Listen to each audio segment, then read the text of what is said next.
అందరికీ నమస్తే. ఈరోజు అందరూ స్వాతంత్ర దినోత్సవం జరుపుకున్నారు. అందరికీ స్వాతంత్ర దినోత్సవ శుభాకాంక్షలు. ఆసిఫాబాద్ కుమ్రంభీం జిల్లాలో చాలా బాగా కోలాహలంగా జరిగాయి స్వాతంత్ర దినోత్సవ వేడుకలు. ఒకసారి అవన్నీ వీడియో రూపకంగా మనం చూసేద్దాము. Thank you.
ఎన్ని శకటాలు తెచ్చారో అన్ని శకటాలు ఒకదాని తర్వాత ఒకటి తీసుకురావాల్సిందే కోరుతున్నాం.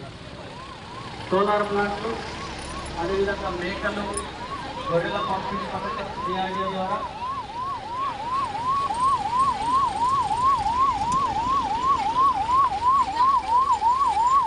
అలాగే 102 మరియు 108 ద్వారా మారుమూల ప్రాంతాల సైతం వైద్య సేవలు అందిస్తున్న హెల్త్ డిపార్ట్మెంట్ వారు వారి శకటాలను తీసుకొస్తున్నారు. అదేవిధంగా స్కూళ్ళలో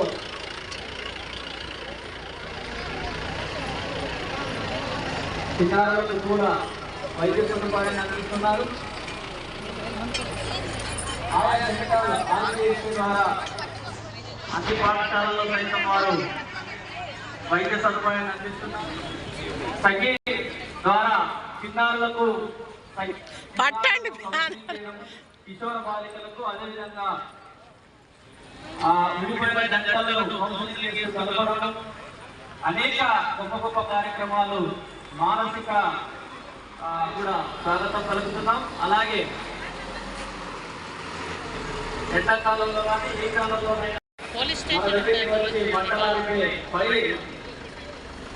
శాఖ వారు అగ్నిమాపక శాఖ వారు వారి శకటాలతో ముందుకు వస్తున్నప్పుడు చప్పట్లతో వారిని అభినందించవలసిందిగా పెద్దలందరినీ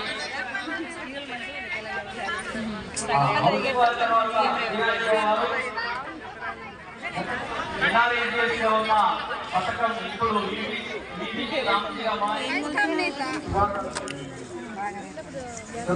ఇట్లనే ఉండేది ఆ రోజు తీసుకున్నారు.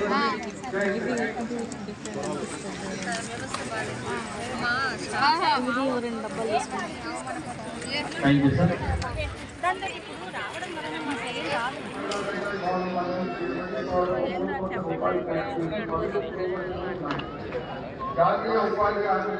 ఏమేం పచ్చళ్ళు ఉన్నాయి మేడం? పండుమిర్చి ఉంది, గోంగూర, టమోటా, మామిడికాయ, నిమ్మకాయ, ఒక పావు చింతకాయ పచ్చడి ఉంది. అది ప్రిపేర్ చేయాలి, టైం సరిపోక చేయలేదురా నిన్న.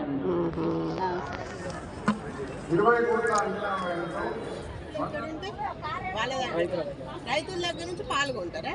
ఓహో, అట్లా కొని ప్యూర్ అన్నట్టు. పశువుల కోసమేనా ఈ గడ్డి? ఇది ఎవరు పెంచుతారు సార్? ఎక్కడ పెంచుతారు? రైతులే. వాళ్ళే పెంచుకొని వాళ్ళే పశువులకు వేసుకొని ఆ పాలు మాత్రం అమ్ముకుంటారు.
అధికారికంగా 3 జెండాలు ఈరోజు